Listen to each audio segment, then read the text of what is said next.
You are listening to the Scars and Guitars podcast series, and my name is Andrew Mackay-Smith. The interview subject you're about to hear from is Miles Dimitri Baker from the outfit Rings of Saturn. The reason for the conversation is to promote their 2017 album, Ultu Ulla. So let's hear what he has to say. Here we go. So first up, as I've already mentioned prior to the podcast kicking off, congratulations on the new record Ultu Ulla.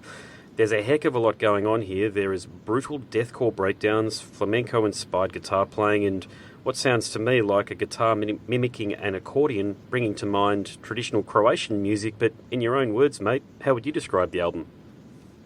I think this album is very dynamic as far as a Rings of Saturn album goes. Having the sound of the band being the way it is and the way it's been branded over the course of the past three albums, it's really broken through, I believe, with this record, and we've gone far more into a tonal realm of music. You know, Rings has always been a pretty atonal band for the most part. You know, my writing style and classical background. You know, a lot of my writing is of the tonal style. So I think blending the two together, we've achieved a record that is not only very much Rings of Saturn, but it also opens up new fans who are more into like the tonal sounding music to get into the band. So I think it's a very good gateway, bringing the band into a more accessible form while maintaining the old style and keeping the old fans happy. Yeah, that's a good point. And is there a theme for the album at all? Like a lyrical theme? Yeah, musically or lyrically and musically, I suppose. So there's two parts to that question. I wouldn't say there's a recurring theme going throughout the music the entire time. I would say there's things I do and we do throughout the record in each song that could be thematic, so to speak. However, through the lyrical content, I am not very much following that. I am very much about the music, but there is a timeline and a story that I could try to iterate as best as I can. The past three albums were aliens taking over, Earth or this or conquering space. But this album's about aliens are supposed to have been conquering time, I believe is what it is.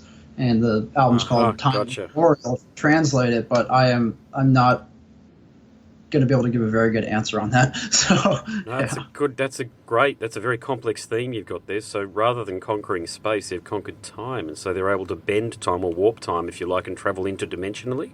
Is that potentially what the theme might be? Yeah, that's a good way to put it. Ian would have a more in-depth answer to that. Okay, cool. And mate, the album artwork, it's very trippy. I like it. It'll look great on t-shirts. Yeah. Mark Cooper does a good job. Very detailed, very big. So I'm pretty excited about that. Yeah, sweet.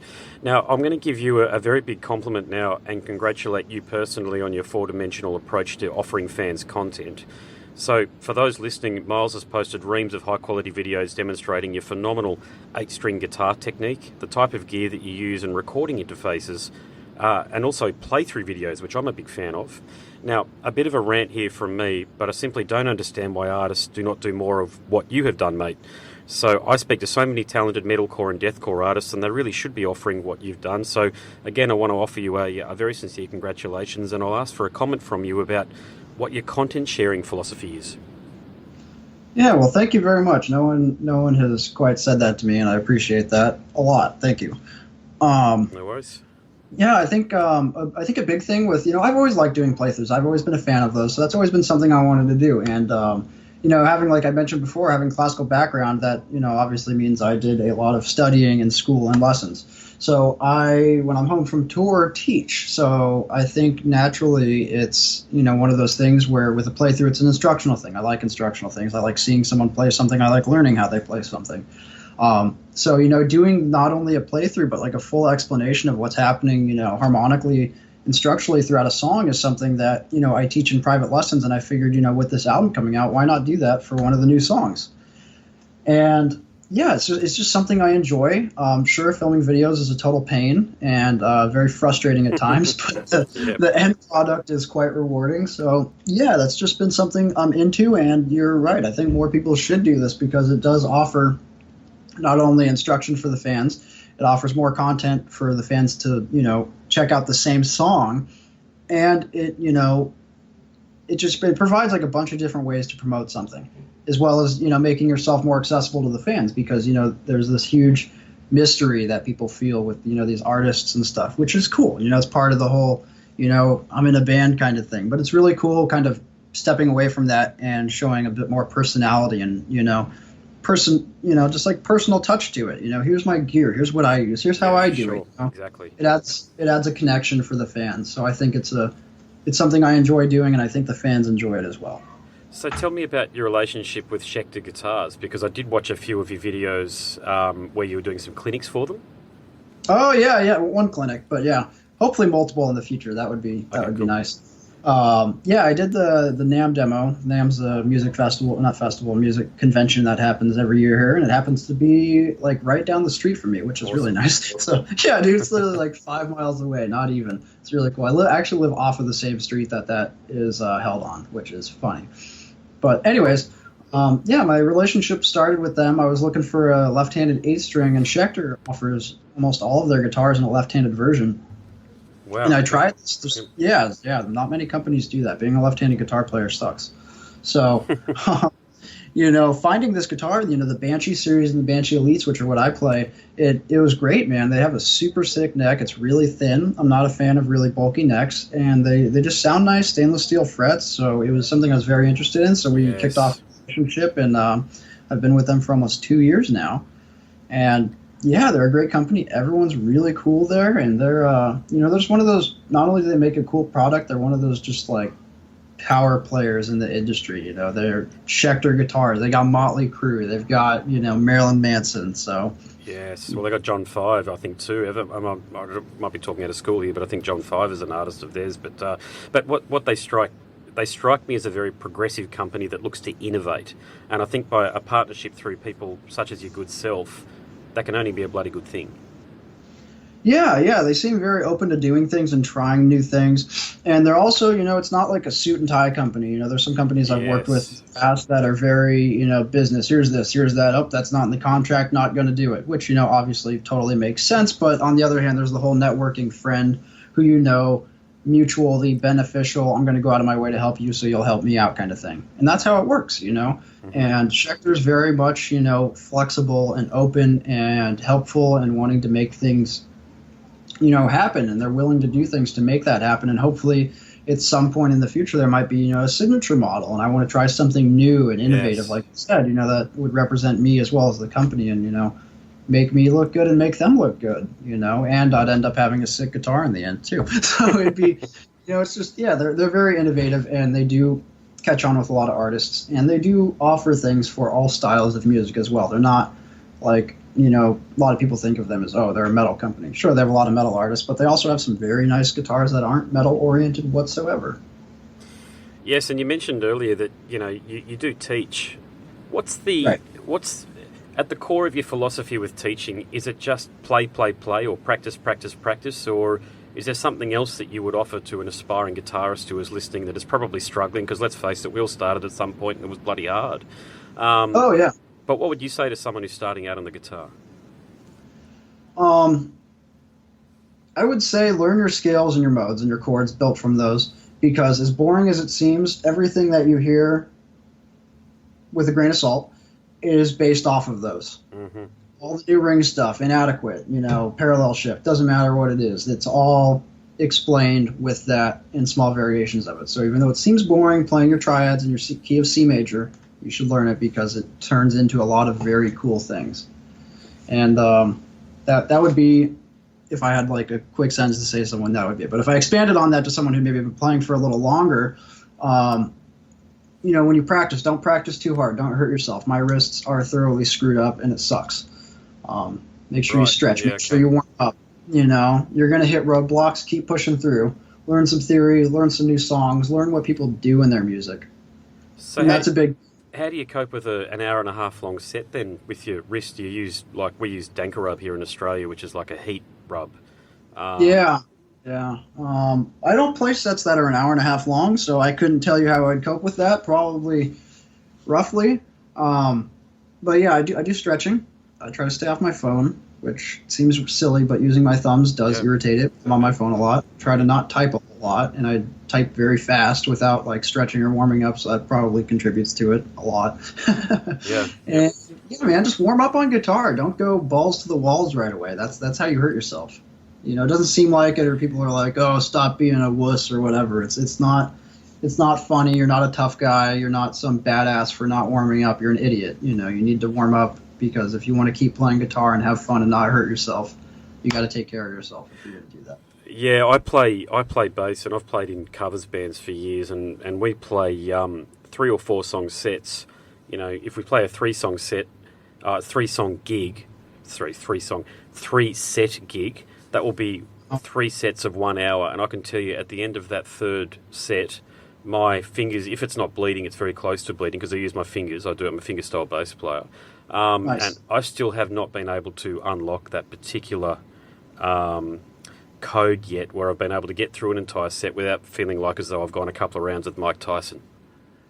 Right? Yeah, it's tough, man, and it's unfortunate, but what is also interesting is bands like Rings of Saturn and bands who, you know, shred this hard, particularly with Rings, a lot of it, the older material at least, is not very fluid on your hands. It's not very much designed for someone to actually play. So Yes. it wreaks a lot of havoc on your hands. And you look at, you know, people say Jeff Loomis, sure, there's a lot of crazy stuff, but how long of a set does he play? You know, like, sure, he's an Arch Enemy, but that isn't, you know, the good bulk of Arch Enemy stuff isn't like playing Rings of Saturn. And there's you know? there's 2 guitarists in that band too, for him too to sort of fall back onto, I suppose, you know, is one way of looking at it. And both of those guys, if I'm not mistaken, can play each other's parts. I could be completely wrong there, but yeah, I suppose if someone's not having a good night, the other bloke can sort of step in potentially.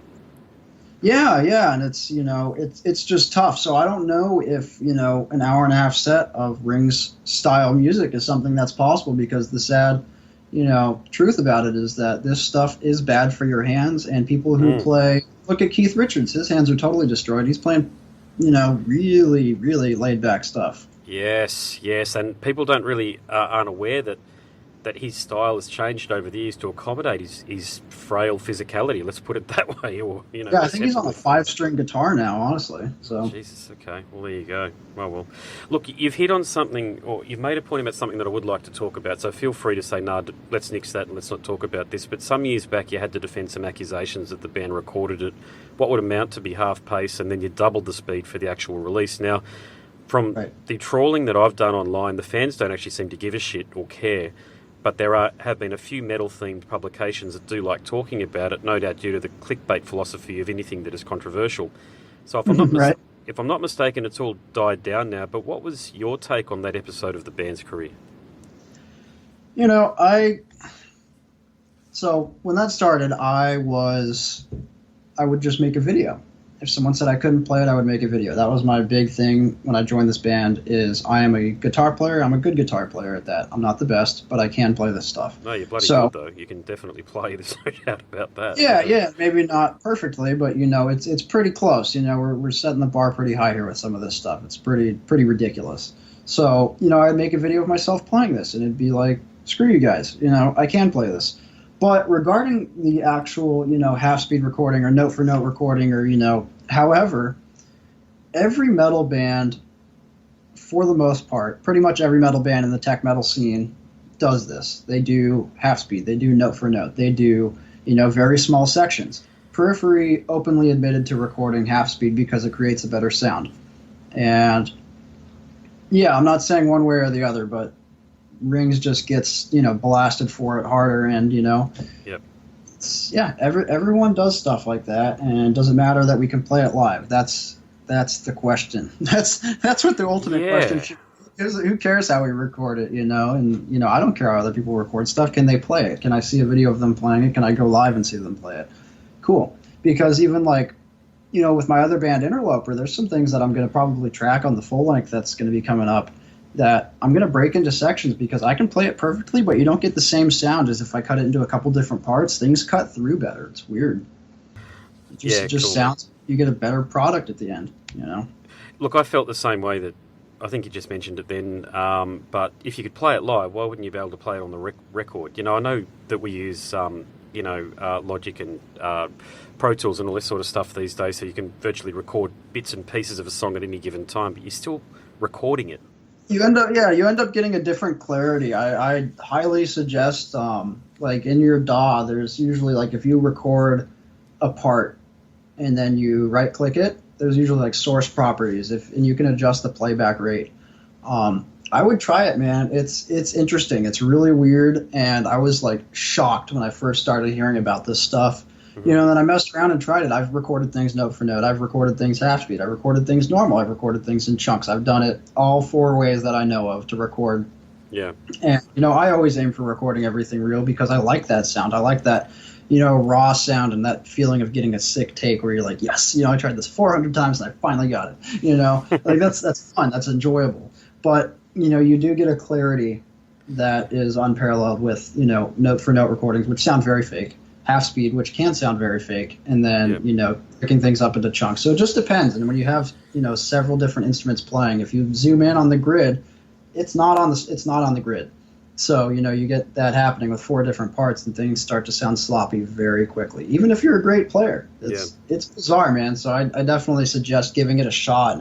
You'll be probably jaw will drop. It's like, how does this sound fine? Hey, there's so many more questions I want to ask you, but I've got to ask you the final question now. It is split into 3 parts. Okay. And look, feel free to answer these questions in any way, shape or form you like, because I do host an R-rated program is what I'm saying. You can be as not safe for work as you like. So here's the first question. Miles, describe yourself in 3 words. Oh boy.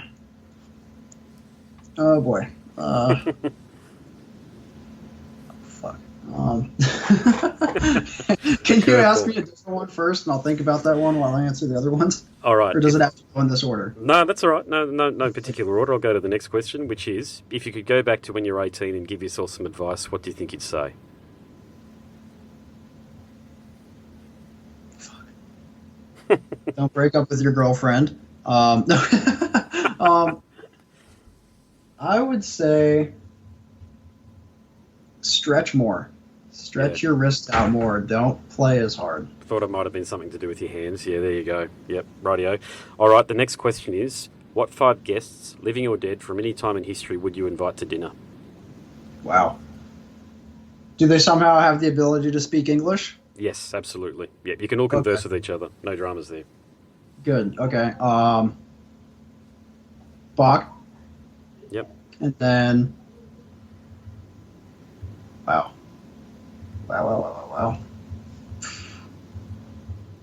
I'm horrible. I'm the worst person to interview ever. Hey, you've been all right. It's been good, man. Bach. Maybe if I just have to go. I could come up with a better answer if I had time, but I'm just gonna spitball here. Bach, Kurt Cobain. Yep. I would bring back. This sounds horrible and not for any particular reason, but it would be interesting to talk to Adolf Hitler. Horrible person, but it would still be interesting nonetheless. Very interesting dinner guest, yep. Oh, yeah, extremely interesting. Maybe Abraham Lincoln? Cool. I don't know. I've had that a few times, actually, yep. Yeah, and, man.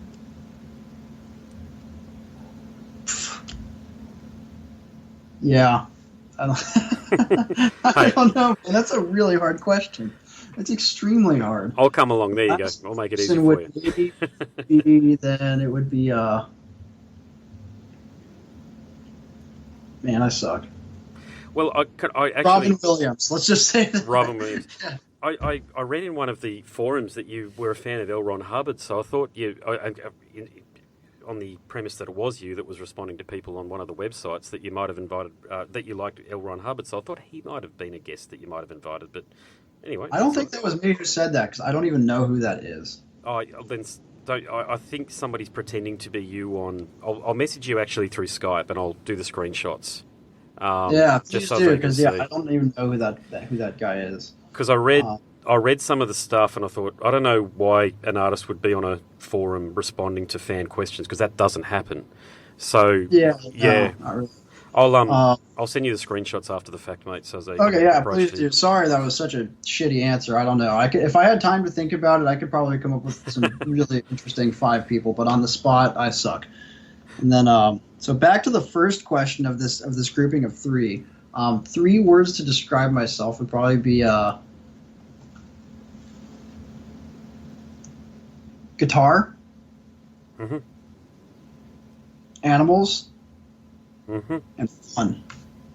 What was the last one there? Was it fun, was it? Yeah. Okay, good. Yeah, no, that all works, mate. And, mate, I better let you go to your next interview. You've been a pleasure. I love having a chat to blokes like yourself who take the guitar so seriously. Yeah, Absolutely. congratulations again on a wonderful record. I really hope fans out there, any fans of metalcore and deathcore, give it a chance. And, mate, I'd love to see you guys on tour with Australia's very own Aversion's Crown. That'd be an Oh yeah, we double did bill. Europe with them a while ago. So that was Oh, those there guys. you go. They were just in the States. They played right by my house. I went and hung out with them for several hours. I was with them like all night. And, Well, yeah, they're really cool dudes. birds of a feather flock together, as they say, mate. So both excellent bands, mate. Hope to see you guys down here in Australia sometime soon as well. I'd love to have a beer with you. Absolutely. I hope to be there. Thank you very much for the interview. This was a very nice one. I appreciate it. Thanks, mate. No worries. All the best. You've been listening to the Scars and Guitars podcast series, and my name is Andrew Mackay-Smith. The interview subject you just heard from was Miles Dimitri Baker from the outfit Rings of Saturn. Thanks so much for listening.